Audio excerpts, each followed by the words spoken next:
हरि ओम्। ॐ नमो भगवते वासुदेवाय। ॐ नमो भगवते वासुदेवाय। ॐ नमो भगवते वासुदेवाय। अथ द्वादशोऽध्यायः। सूत उवाच। नमो धर्माय महदे नमः कृष्णाय वेधसे। ब्राह्मणेभ्यो नमस्कृत्य धर्मान् वक्ष्ये सनातनान्। एतद्दुः कथितं विप्रा विष्णोश्चरितमद्भुतं। भवद्भिर्यदहं पृष्टो नराणां पुरुषोचितम्। अत्र सङ्कीर्तितः साक्षात् सर्वपापहरो हरिः। नारायणो हृषीकेशो भगवान् सात्वतां पतिः। अत्र ब्रह्म परं गुह्यं जगतः प्रभवाप्ययं। ज्ञानं च तदुपाख्यानं प्रोक्तं विज्ञानसंयुतम्।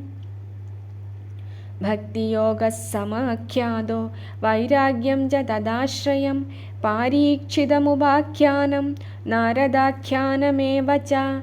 प्रायोपवेशो राजर्षेर्विप्रशापात् परीक्षितः।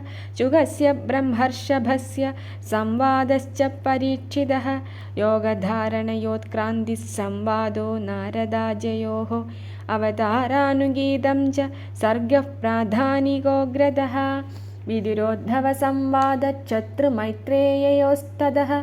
पुराणसंहिता प्रश्नो महापुरुषसंस्थितिः। ततः प्राकृतिकः सर्गः सप्त वैकृतिकाश्च ये।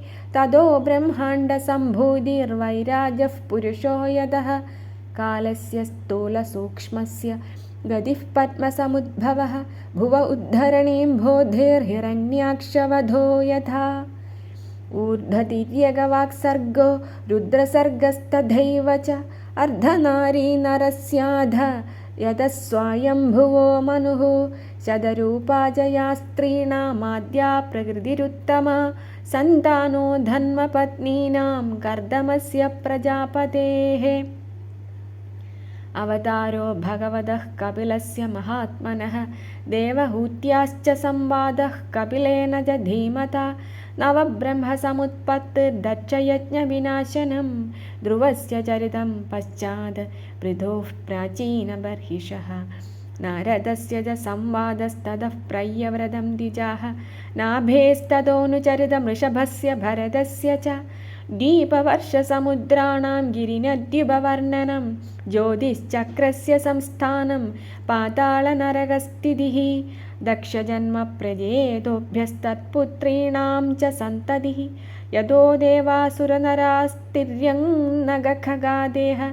त्वाष्ट्रस्य जन्मनिधनं पुत्रयोश्च दिदेर्द्विजाः। दैत्येश्वरस्य चरितं प्रह्लादस्य महात्मनः। मन्वन्तरानुकथनं गजेन्द्रस्य विमोक्षणं। मन्वन्तरावताराश्च विष्णोर्हयशिरादेः। कौर्मं धान्वन्तरं मत्स्यं वामनं च जगत्पतेः। क्षीरोदमधनं तद्वदमृतार्थे दिवौकसाम्। देवासुरमहायुद्धं राजवंशानुकीर्तनम्। इक्ष्वाकुजन्म तद्वंश स्युद्युम्नस्य महात्मनः। इळोपाख्यानमत्रोक्तं दारोपाख्यानमेव च। सूर्यवंशानुकथनं शशादाद्यानृगादेः। सौकन्यं चाधशर्यादेः ककुस्तस्य च धीमत। खड्वाङ्गस्य च मान्धातु सौभरे सगरस्य च। रामस्य कौसलेन्द्रस्य चरितं किल्बिषापः। निमेरङ्गपरित्यागो जनकानां च सम्भवः। रामस्य भार्गवेन्द्रस्य निक्षत्रकरणं भुवः। ऐलस्य सोमवंशस्य ययातेर्नहुषस्य च। दक्ष्यन्तेर्भरतस्यापि शन्तनोस्तत्सुतस्य च। याते ज्येष्ठपुत्रस्य यदोर्वंशोऽनुकीर्तितः। यत्रावतीर्णो भगवान् कृष्णाख्यो जगदीश्वरः। वसुदेवगृहे जन्म ततो वृद्धिश्च गोकुले। तस्य कर्माण्यपाराणि कीर्तितान्यसुरद्विषः पूतनासुभयः पानं चकटोच्चाडनं शिशोः तृणावर्त्यस्य निष्पेषस्तथैव भगवत्सयोः धेनुकस्य सह भ्रातुः प्रलम्बस्य च संशयः गोपानां च परित्राणं दावाग्नेः परिसर्पदः दमनं काळीयस्याहेर्महाहेर्नन्दमोक्षणम् व्रजचर्या तु कन्यानां यत्र तुष्टोच्युतो व्रतैः प्रसादो यज्ञपत्नीभ्यो विप्राणां चानुतापनं गोवर्धनोद्धारणं च शक्रस्य सुरभेरध यज्ञाभिषेकं कृष्णस्य स्त्रीभिः क्रीडा च रात्रिषु शङ्खचूडस्य दुर्बुद्धेर्वधोरिष्टस्य केशिनः अक्रूरागमनं पश्चात् प्रस्थानं रामकृष्णयोः व्रजस्त्रीणां विलापश्च मधुरालोकनं ततः गजमुष्टिकचाणूरकंसादीनां च यो वदः मृदस्यानयनं सूनोः पुनः सान्दीपनेर्गुरोः मधुरायां निवसता यदुचक्रस्य यत्प्रियं कृतमुद्धवरामाभ्यां युतेन हरिणाद्विजाः जरासन्धसमानीतसैन्यस्य बहुशो वधः घातनं यवनेन्द्रस्य कुशस्थल्यानिवेशनम् आदानं पारिजातस्य सुधर्मायाः सुरालयात् रुक्मिण्याः हरणं युद्धे प्रमथ्यद्विषतो हरेः हरस्य जृम्भणं युद्धे बाणस्य भुजकृन्दनं प्राग्ज्योतिषपतिं हत्वा कन्यानां हरणं च यत् चैद्यपौण्ड्रकसाल्वानां दन्तवक्त्रस्य दुर्मतेः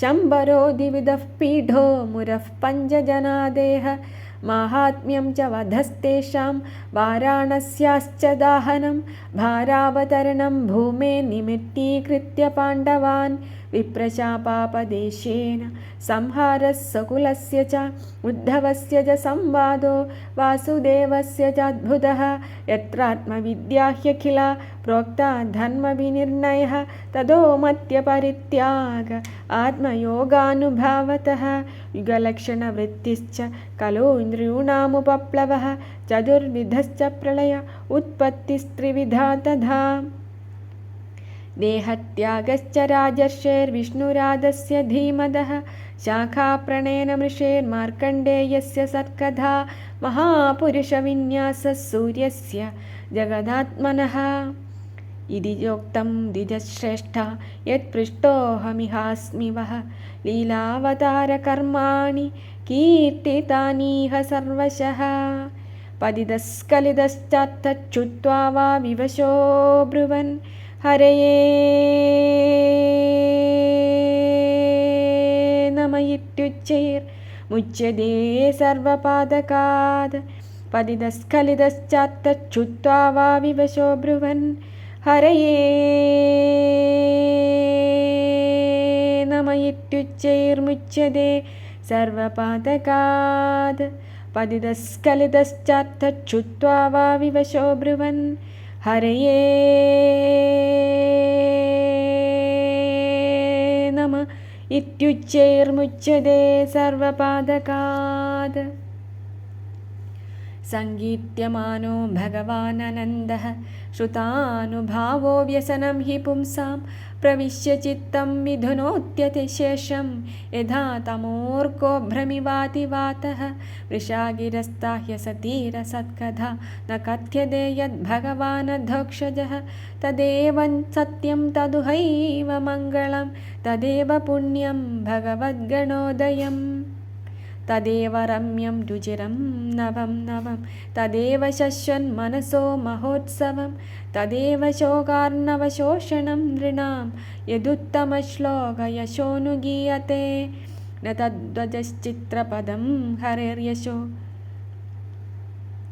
जगत्पवित्रं प्रगृणीत कर्हिचित् तद्वाङ्क्षतीर्थं न तु हंससेवितं यत्राच्युतस्तत्र हि साधवो मलाः न तद्वजश्चित्रपदं हरेर्यशो जगत्पवित्रं प्रगृणीत कर्हिचित् तद्वाङ्क्षतीर्थं न तु हंससेवितं यत्राच्युतस्तत्र हि साधवो मलाः स वाग्विसर्गो जनदाघसंप्लवो यस्मिन् प्रतिश्लोकमबद्धवत्यपि नामान्यनन्दस्य यशोङ्कितानि यच्छृण्वन्ति गायन्ति गृह्णन्ति साधवः नैष्कर्म्यमप्यच्युतभाववर्जितं न शोभते ज्ञानमलं निरञ्जनं कुतः पुनश्चद भद्रमीश्वरे न ह्यर्पितं कर्म यदप्यनुत्तमं यशश्रियामेव परिश्रमः परो वर्णाश्रमाचारतपश्रुतादिषु अविस्मृतिः श्रीधरपादपद्मयोर्गुणानुवादश्रवणादिभिर्हरेः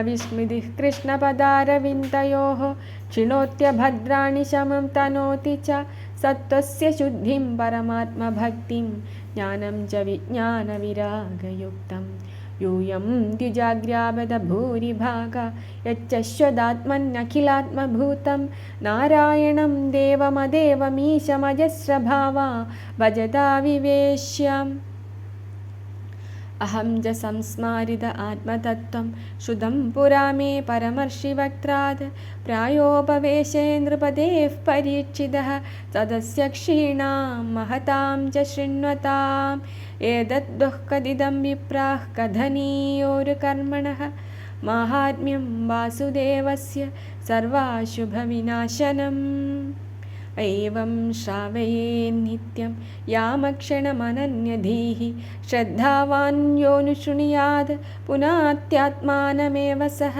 द्वादश्यामेकादश्यां वा शृण्वन्नायुक्ष्यवान् भवेत् पठत्यनश्चन् प्रेतस्ततो भवत्यपातकी पुष्करे मधुरायां च द्वारवत्यां यदात्मवान् उपोच्य संहितामेतां पठित्वा मुच्यते भयात् देवता मुनयः सिद्धाः पितरो मनवो नृपाः यच्छन्ति कामान् गृणत शृण्वतो यस्य कीर्तनात् ऋजो यजुंषि सामानि द्विजोऽधीत्यानुविन्दते मधुकुल्याः घृतकुल्याः पयःकुल्याश्च तद्फलं पुराणसंहितामेतामधीत्य प्रेतो द्विजः प्रोक्तं भगवता यत्तु तत्पदं परमं व्रजेत विप्रोद्धीत्याप्नुयात् प्रज्ञां राजन्यो दधिमेखलां वैश्यो निधिपतित्वं च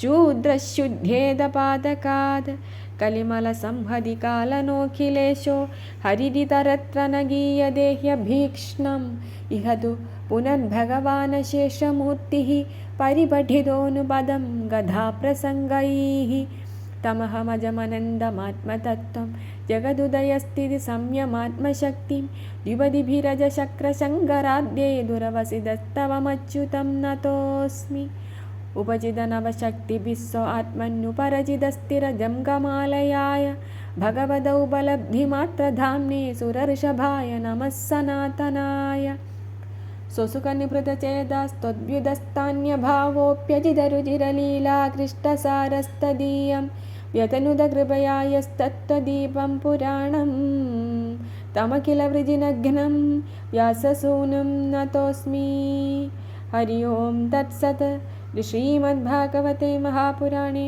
पारमहंस्यां संहितायां द्वादशस्कन्धे द्वादशस्कन्धार्थनिरूपणं नाम द्वादशोऽध्यायः सर्वत्र गोविन्दनामसङ्कीर्तनं गोविन्द गोविन्द श्रीहरये नमः श्रीहरये नमः श्रीहरये